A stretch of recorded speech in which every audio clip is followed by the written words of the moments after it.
Kemarin pada tanggal 19 November 2024, media massa memberitakan bahwa DPR telah menyetujui RUU Prolegnas prioritas tahun 2025.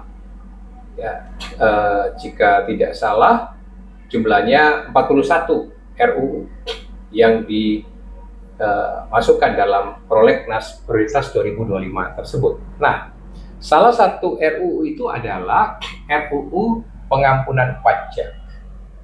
Ini berarti dalam periode pemerintahan Pak Jokowi sudah ada 2 program pengampunan pajak, dan sekarang di masa pemerintahnya Pak Prabowo ini akan diawali dengan satu program pengampunan pajak kembali.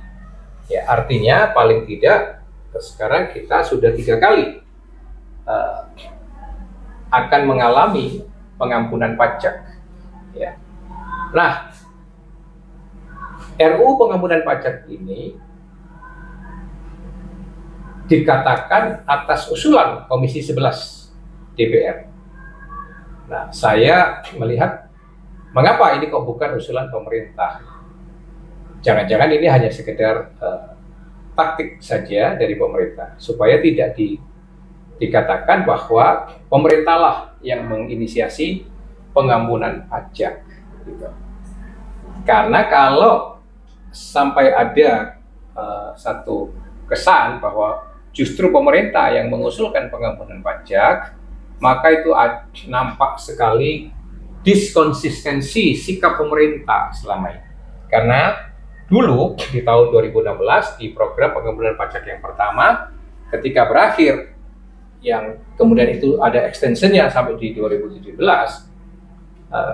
program pengampunan pajak atau tax amnesty itu berakhir, pernah dikatakan bahwa pemerintah setelah itu akan melakukan kampanye tax compliance atau kepatuhan pajak dan penegakan hukum. Gitu. Begitu pula di dalam tax amnesty atau pengampunan pajak yang kedua melalui Undang-Undang Harmonisasi Peraturan Perpajakan yang dinamakan Program Pengungkapan Sukarela atau PPS. Ya, yang berakhir di 30 Juni 2023 yang lalu. Itu saya masih ingat bahwa 1 hari setelah itu Ibu Sri Mulyani, Menteri Keuangan, menegaskan bahwa setelah ini pemerintah tidak akan lagi menyelenggarakan pengampunan pajak, ya, yang dilakukan sama kata-katanya akan menggalakkan kepatuhan pajak dan penegakan hukum. Gitu. Tapi sekarang muncul RUU pengampunan pajak masuk dalam program prolegnas ini, ya. Nah, pertanyaannya lalu mengapa pemerintah termasuk dengan DPR bersikap diskonsisten begitu terhadap penegakan pajak, penegakan hukum di bidang perpajakan ini. Mengapa pemerintah terus-menerus melakukan program pengampunan pajak? Padahal kalau kita mau jujur, di dalam tax amnesty yang pertama maupun yang kedua, program ini nampaknya belum dapat dikatakan berhasil dengan baik. Saya masih menyimpan data-data baik tax amnesty pertama maupun di tax amnesty yang kedua atau di PPS itu. Hasil-hasilnya kalau kita ukur dari target pemasukan yang diharapkan itu masih jauh dari harapan. Di tax amnesty yang pertama, program repatriasi juga masih cukup rendah, ya. Deklarasi lumayan besar, tetapi apakah itu sudah sesuai dengan potensi yang ada? Ya, nampaknya belum juga. Apalagi di dalam program PPS. Saya tidak perlu mengungkapkan angka-angkanya di sini, karena itu nanti akan saya berikan pada materi khusus yang akan saya selenggarakan terkait dengan bagaimana menyikapi dan untung rugi mengikuti tax amnesty ini. Tetapi di dalam kesempatan kali ini yang mau saya katakan adalah bahwa program pengampunan pajak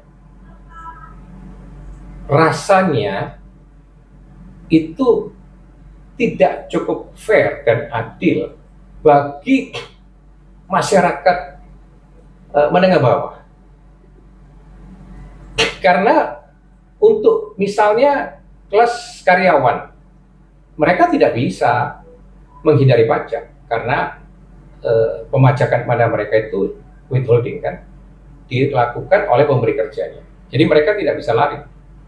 Gajinya seberapa sepanjang itu sudah PKP ya pasti dikenakan BPH pasal 21. Ya, pasti bayar. Maka pajak karyawan seringkali lebih besar itu daripada pajak yang dibayar oleh para pengusaha. Ya.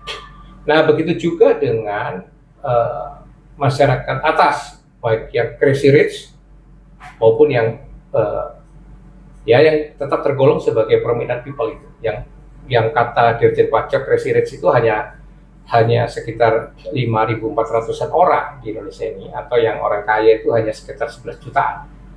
Nah, pertanyaannya, mengapa pajak pada mereka itu tidak cukup efektif gitu? Kalau masyarakat bawah itu kan sulit diharapkan membayar pajak lebih dari kemampuannya. Ya, tapi sepanjang menyangkut PPN, masyarakat bawah pada umumnya pasti bayar karena dia belanja 5.000, 10.000 saja di minimarket saja atau di beberapa toko itu sudah dikenakan PPN gitu.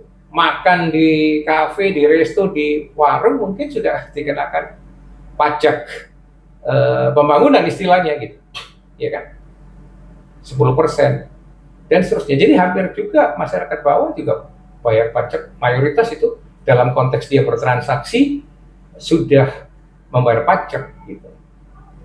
Nah, pengampunan pajak ini lalu pertanyaannya lebih ditujukan untuk siapa? Kalau pengampunan ini lebih ditujukan untuk crazy rich dan prominent people pada umumnya, atau the have itu pada umumnya, nah di situ menjadi pertanyaan gitu. Mengapa pemungutan pajak kepada mereka terus-menerus dilakukan pendekatan yang sangat soft, yang sangat memanjakan mereka, mengampuni. Konsep mengampuni itu lalu yang dulu kalau di dalam teks amnesti yang pertama itu kan cukup membayar denda gitu.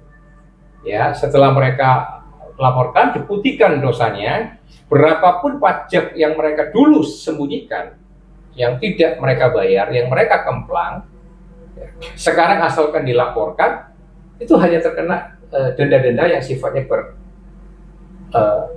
tahap-tahap aja gitu, ya. Dan itu setelah mereka lakukan itu selesai dosanya, diampuni, nggak ada lagi secara prinsip ya kemungkinan untuk dikorek atau untuk diperiksa lagi gitu. Meskipun di dalam periode itu juga ada banyak beberapa penyimpangan, karena saya salah satu pengacara pajak yang juga menangani klien-klien yang mengikuti teks amnesti baik di periode pertama maupun yang di kedua itu.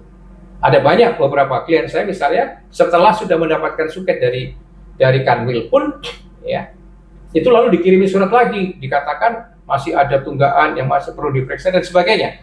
Masih ada hal-hal semacam itu. Ya. Nah, tetapi pengampunan pajak ini kalau ditujukan kepada mereka, itu kesannya terus-menerus pemerintah seperti memberikan pendekatan yang soft, pendekatan yang sangat memanjakan mereka. Padahal janjinya, baik di teks amnesti 1 dan kedua kemarin, itu setelah ini pemerintah tidak lagi memberikan pengampunan pajak, melainkan yang dilakukan adalah program kampanye kepatuhan dan atau penegakan hukum. Ya, dengan kata lain yang saya mau katakan sebenarnya pemerintah dalam pernyataannya itu sebenarnya sudah mau serius di dalam pemungutan pajak gitu. Artinya sudah tidak pandang bulu lalu mau melakukan penegakan hukum di bidang perpajakan ini dengan konsisten dan konsekuen. Tetapi sekarang balik arah lagi. Berbeda lagi nih dengan adanya RUU pengampunan pajak. Ya. Nah, di dalam konteks perlakuan itulah yang saya lihat dapat dikatakan sebagai unfair. Ada ketidakpatutan dan ada ketidakadilan, gitu. Ya, karena kalau terus-menerus untuk kelas masyarakat, karena yang mengikuti pengampunan pajak yang lebih banyak diuntungkan itu tadi kelompok masyarakat yang atas itu, yang prominent people, yang the have itu, baik yang crazy rich maupun yang kelompok kaya di atas itu, ya, itu yang lebih banyak diuntungkan karena biasanya utang pajak mereka itulah yang biasanya begitu besar-besar. Pengemplangan pajak mereka itu yang besar-besar. Mereka menyembunyikan uangnya, asetnya itu banyak di luar negeri, gitu. Ya, ada yang di Singapura, ada yang di Australia, ada yang bahkan di beberapa negara yang disebut sebagai negara surga pajak, gitu. Ya. Nah, pertanyaannya, kapan perlakuan yang fair, yang patut dan adil kepada mereka? Mengapa kalau kepada mereka itu pemerintah terkesan terus-menerus memperlakukan pendekatan yang soft, yang memanjakan? Dulu saya pernah dijadikan salah satu narasumber atau dari satu mahasiswa S3 di Fakultas Hukum di satu perguruan tinggi yang meminta pendapat saya terkait dengan program pengampunan pajak ini, antara kemanfaatan dan kemudaratannya. Dan saya dengan terus terang di sana mengatakan bahwa proposal yang Anda susun ini tidak cukup kritis, gitu. Maka saya berikan masukan-masukan sehingga singkatnya proposal itu dirubah sedemikian rupa dengan sekarang mengamati lebih kritis siapa yang diuntungkan melalui program pengampunan pajak ini.